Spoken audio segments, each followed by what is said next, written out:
अध्याय 7 पर पेपर 6 को हम लोग बात करेंगे। इसमें पेपर 6 कोड में अध्याय 7 में बात किया गया है माध्यमिक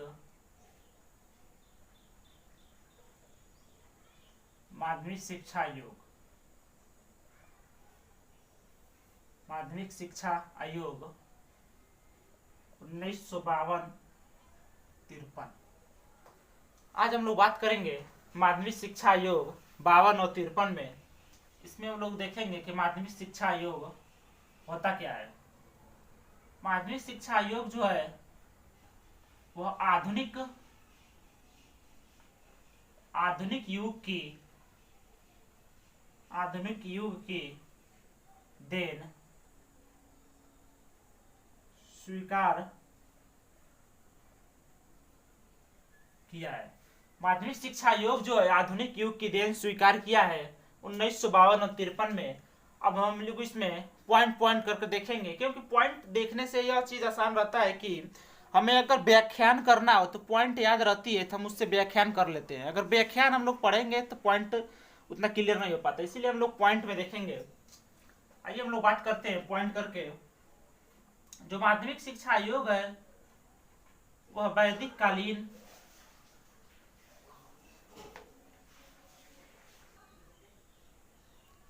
हम लोग देखेंगे पॉइंट में कि वैदिक कालीन में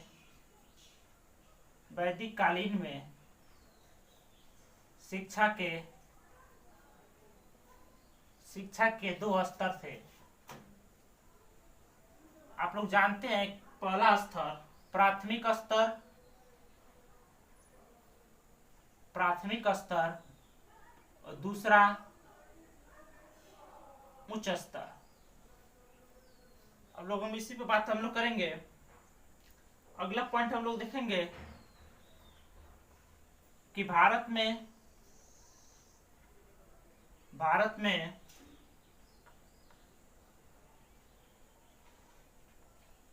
माध्यमिक शिक्षा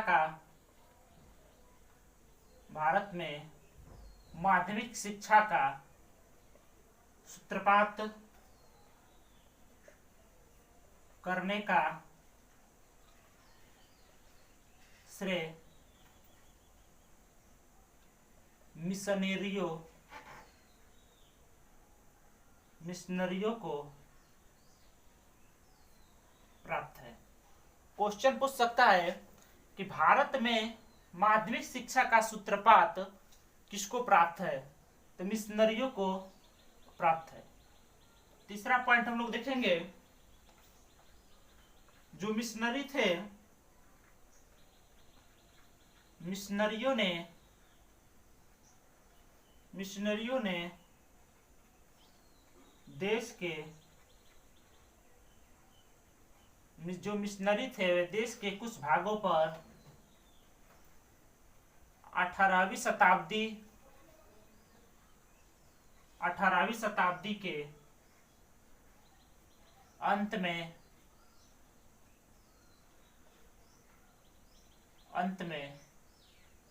माध्यमिक शिक्षा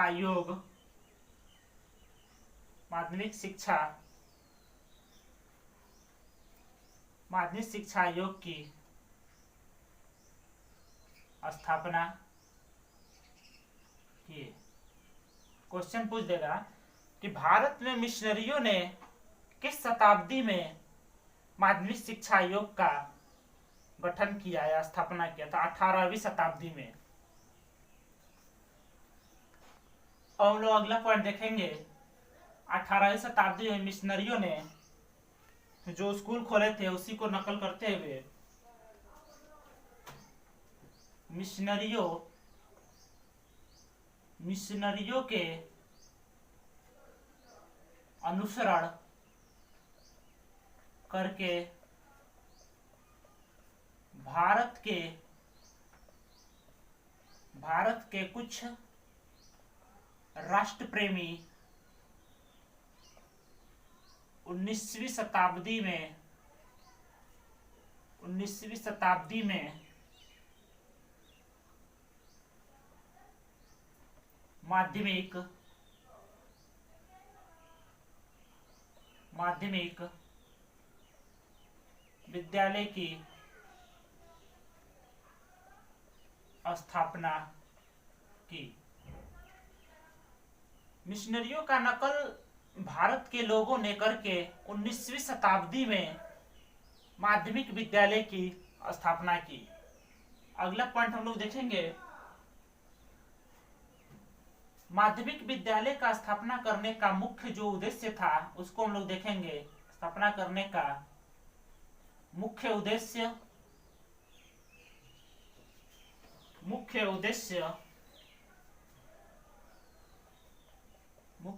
भारतीयों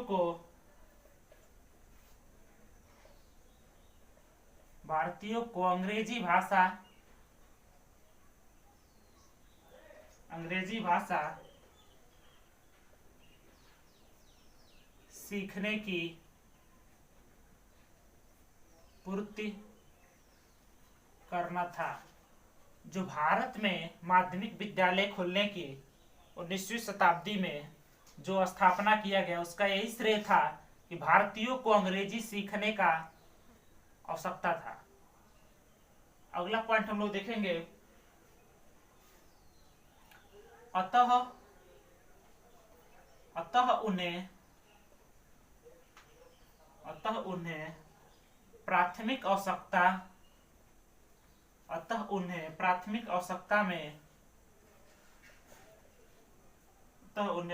आवश्यकता में भारत के कुछ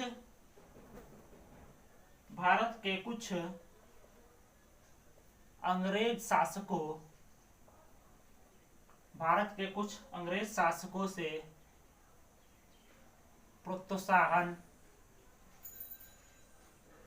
प्रोत्साहन भी प्राप्त हुआ। जो माध्यमिक शिक्षा आयोग माध्यमिक विद्यालय खोलने के लिए भारत के कुछ अंग्रेज शासक थे, उनके द्वारा इन्हें प्रोत्साहन प्राप्त हुआ। चौथा टॉपिक हम लोग देखेंगे, यह स्वतंत्रता प्राप्ति के बाद गठित द्वितीय आयोग है। स्वतंत्रता प्राप्ति के बाद यह गठित द्वितीय आयोग है माध्यमिक शिक्षा आयोग। क्वेश्चन पूछ देगा। पांचवा टॉपिक हम लोग देखेंगे, परंतु माध्यमिक शिक्षा यह पहला आयोग है। स्वतंत्रता प्राप्त के बाद द्वितीय आयोग है, लेकिन जो माध्यमिक शिक्षा आयोग जो है वो द्वितीय आयोग है। छठवां इसमें हम लोग बात करेंगे, हंटर आयोग 1882 में भी माध्यमिक शिक्षा के विषय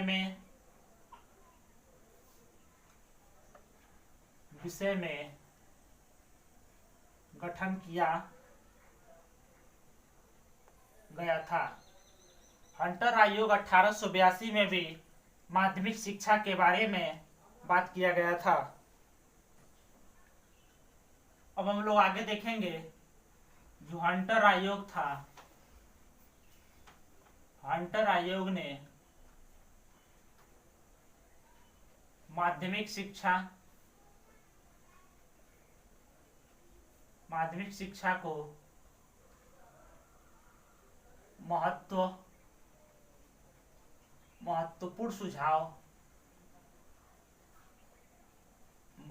सुझाव दिया। हम लोग ये देखेंगे, इसमें 1919 में सैडलर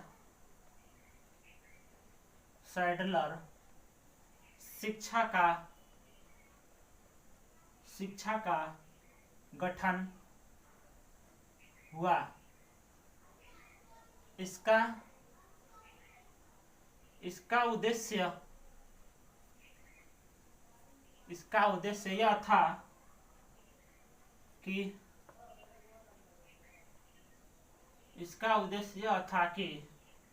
माध्यमिक शिक्षा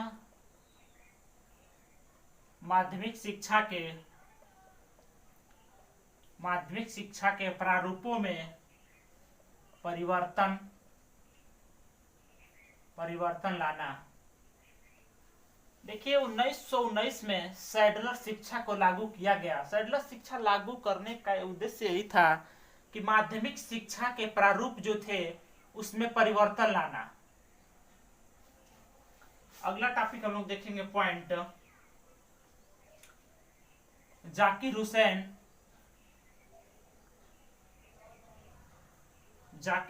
समिति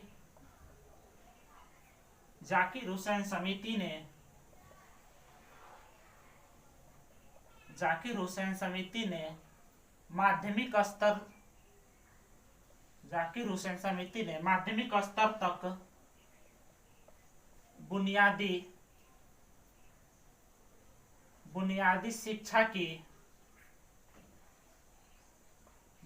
शिक्षा की योजना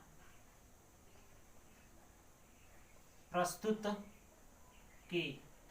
जाकिर हुसैन समिति माध्यमिक स्तर तक बुनियादी शिक्षा की योजना को प्रस्तुत की। ऑप्शन पूछ देगा कि किस समिति ने बुनियादी शिक्षा को माध्यमिक स्तर तक रखा। तो जाकिर हुसैन समिति ने बुनियादी शिक्षा को माध्यमिक स्तर तक रखा। अगला पॉइंट हम लोग देखेंगे, इस योजना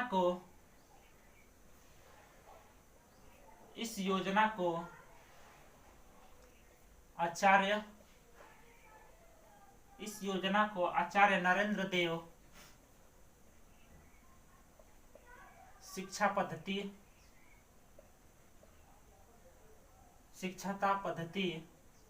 1939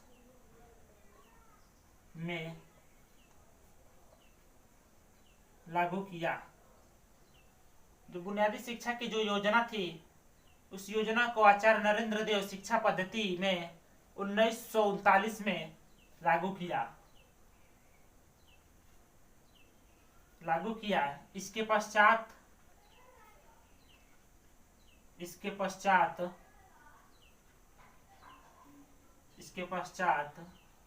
इलाहाबाद, जो आज के समय में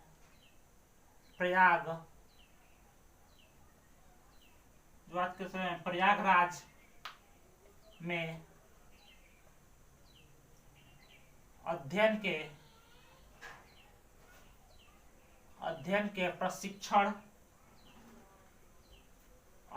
प्रशिक्षण में महाविद्यालय की स्थापना की। जो आचार्य नरेंद्र देव शिक्षा पद्धति के पश्चात इलाहाबाद में अध्ययन के प्रशिक्षण में महाविद्यालय की स्थापना की। अगला हम देखेंगे, डॉक्टर ताराचंद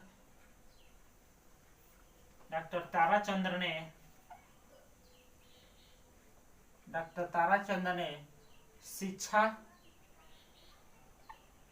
विशेषज्ञों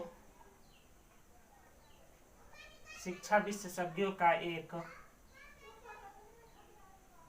एक आयोग की मांग किया। इस मांग को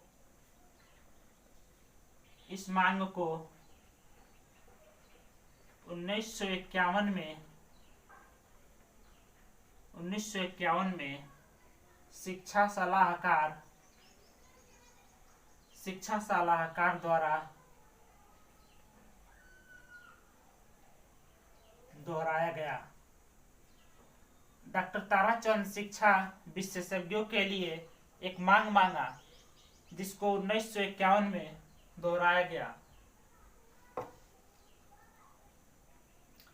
हम लोग आगे देखेंगे सार्जेंट सार्जेंट शिक्षा सार्जेंट शिक्षा प्रतिवेदन 1949 में 1949 में शिक्षा आयोग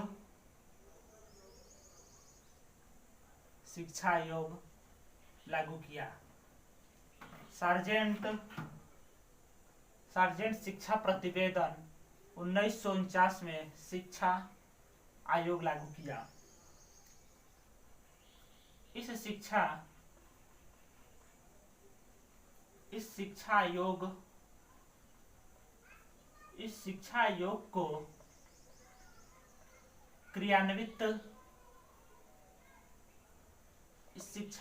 को क्रियान्वित भारतीय शिक्षा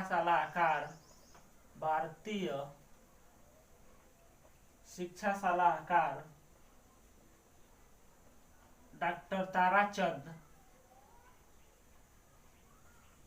पर आ गया। डॉक्टर ताराचंद्र पर आ गया। अब लोग आगे देखेंगे 1951 तक शिक्षा जो थी वह एक मार्गीय 1951 तक शिक्षा एक मार्गीय होने के कारण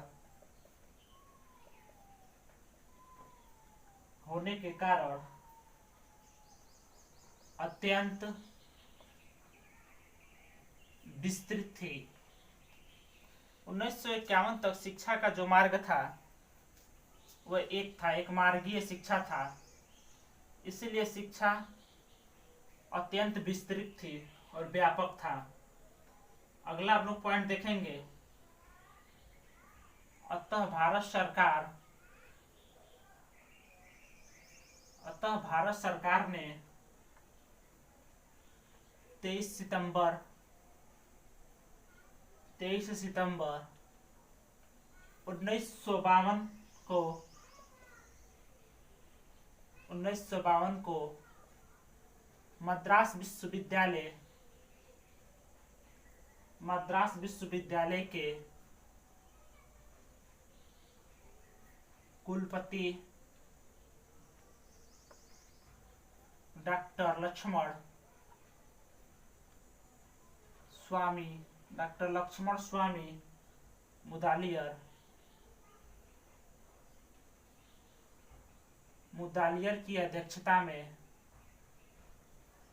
मुदालियर की अध्यक्षता में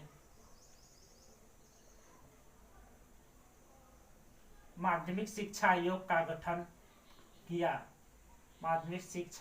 का गठन किया। अतः भारत सरकार जो है 23 सितंबर 1952 को मद्रास विश्वविद्यालय के कुलपति डॉक्टर लक्ष्मण स्वामी मुदालियर की अध्यक्षता में माध्यमिक शिक्षा आयोग का गठन हुआ। क्वेश्चन पूछ देगा कि माध्यमिक शिक्षा आयोग का गठन किनके अध्यक्षता में हुआ, तो डॉक्टर स्वामी मुदालियर की अध्यक्षता में हुआ। ये किस विश्वविद्यालय के कुलपति थे, तो मद्रास विश्वविद्यालय के कुलपति थे डॉक्टर लक्ष्मण स्वामी मुदालियर। कब हुआ? 23 सितंबर 1952 को। हम लोग आगे देखेंगे कि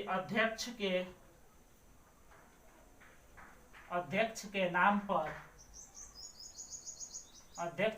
पर ही इसे मुदालियर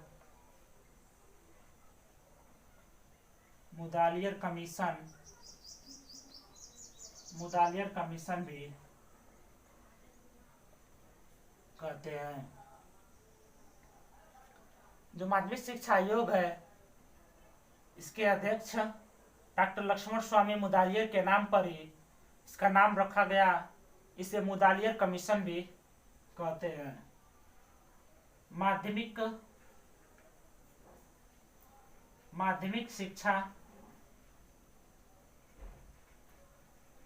शिक्षा आयोग के सदस्य 9 थे। क्वेश्चन पूछता है कि माध्यमिक शिक्षा आयोग के सदस्य कितने थे, तो 9 थे। आज का क्लास यहीं तक, धन्यवाद।